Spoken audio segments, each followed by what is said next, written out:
Alhamdulillah wassalatu wassalamu ala Rasulillah wa ba'd. Ikhwan dan akhwat yang semoga dirahmati Allah Subhanahu wa taala.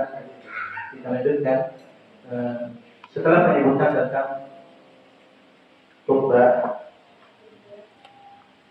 Nabi sallallahu alaihi wasallam ditanya tentang Dzulqarnain. Apakah beliau itu seorang nabi atau bukan? Diperselisihkan tentang apakah Dzulqarnain itu seorang nabi atau bukannya. Al-Imam Ibnu Katsir rahimahullah taala menyebutkan persisian tersebut. Dan beliau mengatakan, dan yang benar tentang Dzulqarnain. Dzulqarnain adalah malikan minal mulukin adilin, raja dari raja-raja yang adil. Jadi Dzulqarnain adalah raja yang adil, bukan seorang nabi.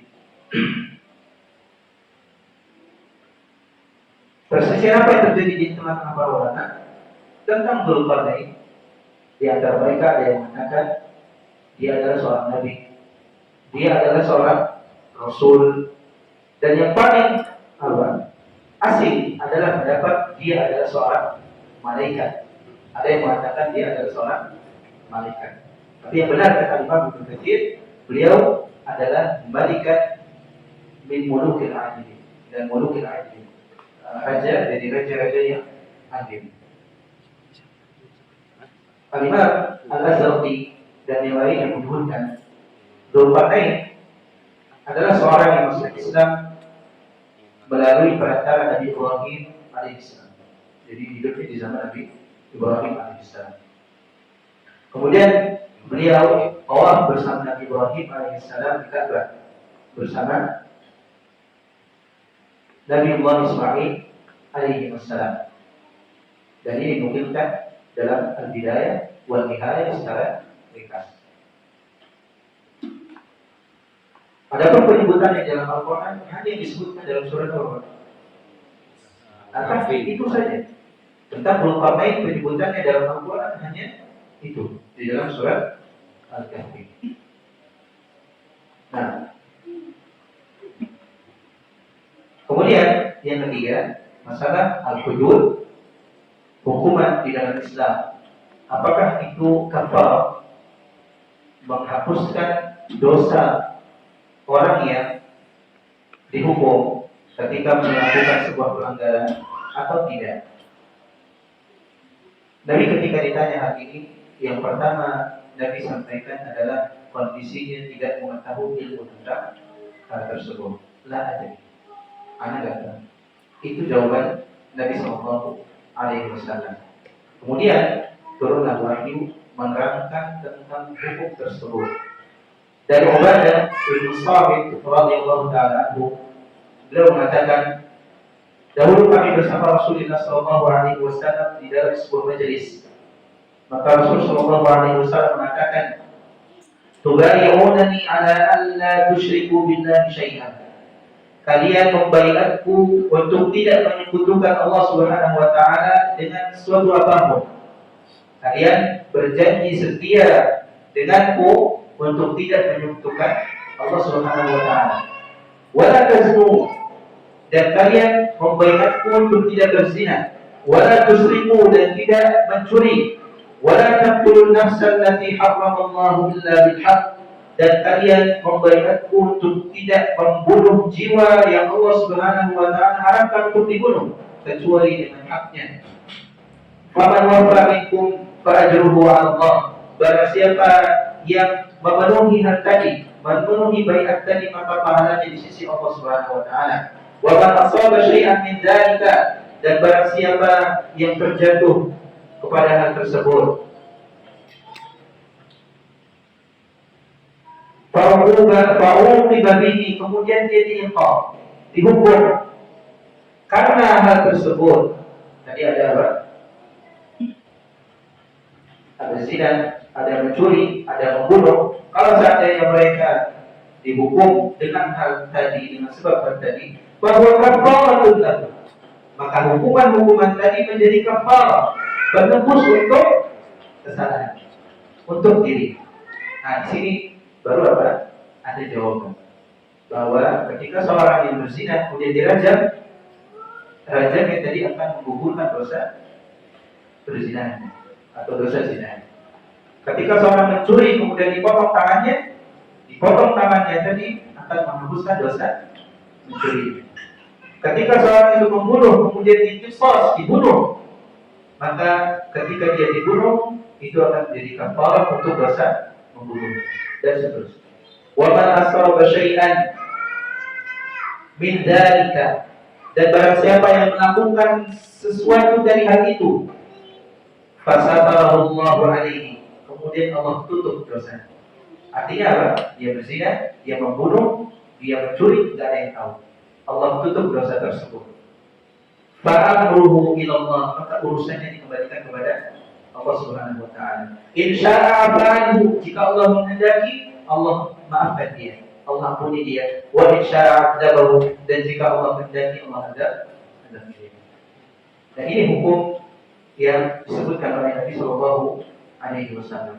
Maka yang sekalian, ada 3 poin penting dalam masalah ini. Yang pertama, orang yang memenuhi janji setia tadi, baiat tadi, orang yang memenuhinya, menjaganya, tidak menyekutukan Allah, tidak berzina, tidak mencuri, tidak membunuh, maka apa? Pahalanya sempurna di sisi Allah Subhanahu wa taala. Tapi orang yang melakukan salah satu dari perbuatan-perbuatan tadi, kemudian apa? Dia ketahuan atau dia mengaku kemudian dihukum, maka apa? Hukuman tadi menjadi pelebur dosa. Tapi orang yang melakukan hal tadi, yang ketiga, orang yang melakukan hal tadi, dosa-dosa tadi, tapi tidak ada yang tahu kecuali dirinya dan Allah Subhanahu wa taala, maka urusannya dikembalikan kepada Allah Subhanahu wa taala, kepada masyiah, kepada kehendak Allah Subhanahu wa taala. Jika Allah mau mengampuninya, Allah ampuni, tidak diazab. Jika Allah Subhanahu wa taala menghendaki tidak ingin mengampuninya, maka dia akan diazab nanti di akhirat. Nah, itu apa yang berkaitan dengan pertanyaan yang ketiga, apakah hudud, balasan atau hukuman yang dijatuhkan di dalam Islam dari perbuatan-perbuatan atau pelanggaran-pelanggaran tertentu itu menjadi kafarah atau tidak? Maka jawabannya iya, itu menjadi kafarah penebus dosa yang dia lakukan.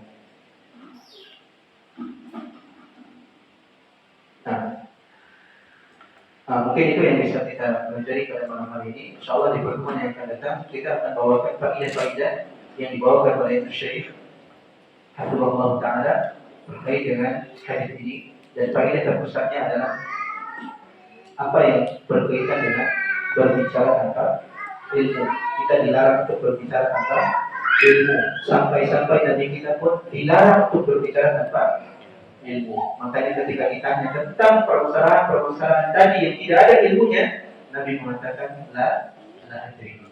Saya tidak tahu. Nabi baru bersabda, Nabi baru mengkabarkan tentang hukum-hukum tadi, mengkabarkan tentang ilmu-ilmu tadi setelah turun wahyu dari Allah Subhanahu wa taala.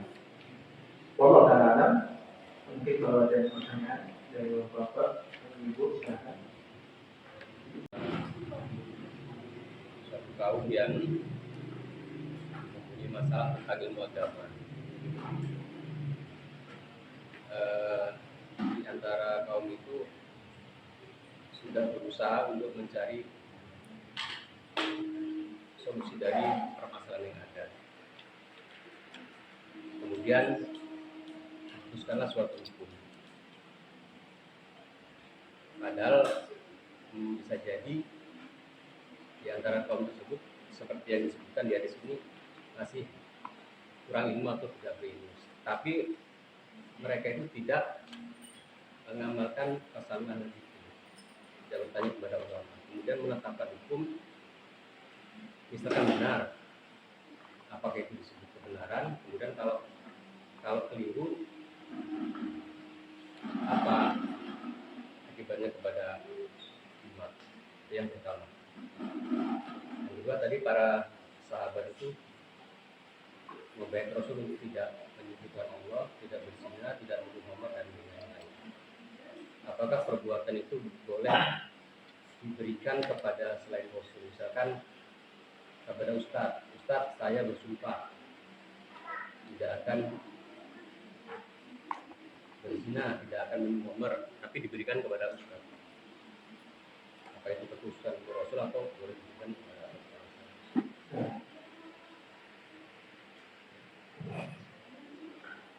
Yang pertama terkait dengan satu kaum, satu umat yang memiliki permasalahan di tengah-tengah mereka, kemudian mereka memutuskan permasalahan tersebut sesuai dengan katakanlah apa yang mereka tahu atau yang mereka paham. Yang sebenarnya hal itu bukanlah puncak dari keilmuan mereka. Kalau seandainya mau ditelusuri, masih ada opsi-opsi lain yang mungkin lebih baik daripada hal tersebut. Seperti tadi misalkan bertanya kepada ahlinya terkait dengan apa yang Allah Subhanahu wa taala dan Rasulnya putuskan dalam Al-Quran atau Rasul putuskan dalam Sunnah. Maka kita katakan di sana ada kesalahan di dalam manhaj. Apa salahnya? Fa in tanaza'tum fi syai'in farudduhu ila Allah wa Rasul in kuntum tu'minuna billahi wal yawmil akhir. Dan ayat seterusnya. Jika kalian atau terjadi perselisihan di antara kalian, maka kembalikan kepada Allah dan Rasulnya. Jika kalian benar-benar beriman kepada Allah dan hari akhir. Dan ini manhaj. Orang yang menyelisih manhaj ini akan terlihat di sana penyimpangan-penyimpangan yang banyak. Lihatlah, ketika seseorang atau ketika terjadi perselisihan, kemudian yang dikedepankan adalah awaknya, pendapat pribadinya, apa yang akan terjadi? Banyak orang yang akan berpendapat menyatakan kalau dirinya keliru di atas kekeliruan yang besar, dan bahkan mentahdirnya, mewanti-wanti manusia yang lain untuk mengambil ilmunya dan seterusnya. Karena ini semua di dalam manhaj.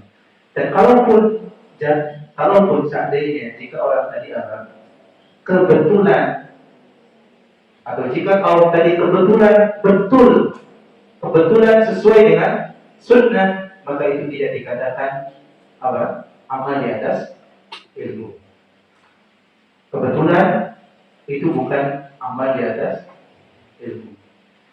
Kalau seandainya mereka betul karena ilmu, dan itulah yang Allah Subhanahu wa taala akan tulis sebagai pahala. Tapi sebaliknya, kalau hanya bertepatan, hanya kebetulan semata, maka itu tidak dikatakan al-haq, tidak dikatakan berada di atas kebenaran. Kalau itu yang dilakukan tadi, apa yang akan terjadi pada umat? Tinggal ditunggu. Ketika seseorang tidak kembali, atau ketika suatu kaum tidak kembali di dalam perselisihannya kepada Allah dan Rasulnya, apa yang akan terjadi? Makin rusak, makin pecah.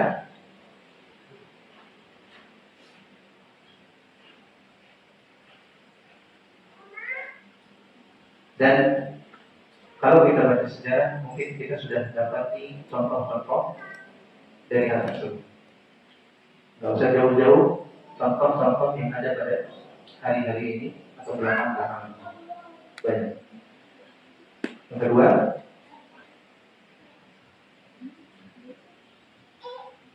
apa tadi Pak? Masalah benar.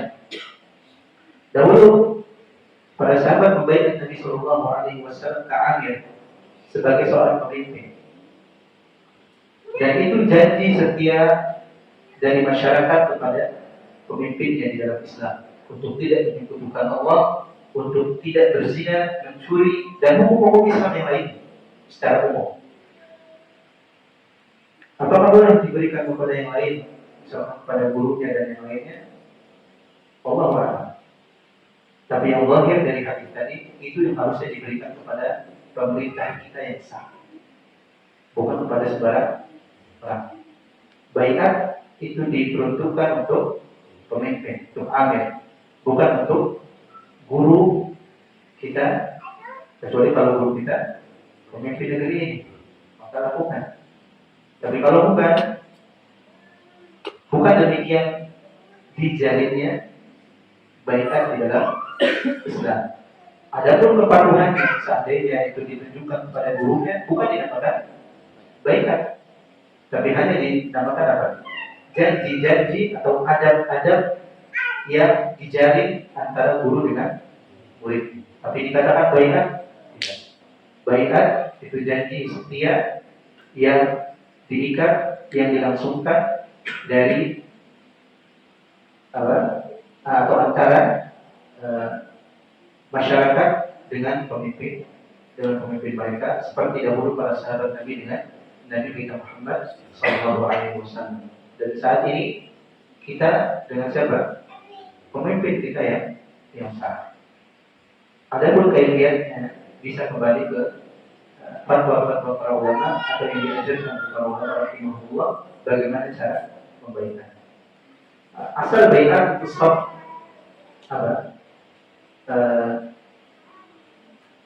Berjabat tangan, kemudian mengumumkan janji setia. Tapi apakah mungkin itu dilakukan pada hari ini? Tidak. Para sahabiat ketika membaiat Nabi Sallallahu Alaihi Wasallam hanya dengan ucapan-ucapan saja. Kami membaiat Nabi Sallallahu Alaihi Wasallam untuk tidak seterusnya. Tapi tidak berjabat tangan dengan Nabi Sallallahu Alaihi Wasallam. Ini la usafi berpisah. Aku tidak menjabat tangan wanita dan seterusnya. Dan pada hari ini kita ikrarkan ketika diangkat pemimpin kaum muslimin di negeri ini, kita ikrarkan baiat kita untuk taat kepada mereka, walaupun tidak langsung bertemu. Dan ini dikaji oleh guru-guru kita dan bisa kembali ke kajian-kajian mereka untuk mendapatkan detailnya dari riwayat dan aqwal pendapat para sahabat kita rahimahullah terkait dengan masalah ini. Allah Ta'ala.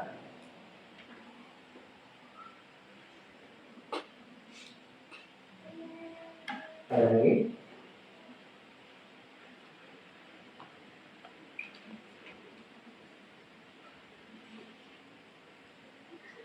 Gambar mananya?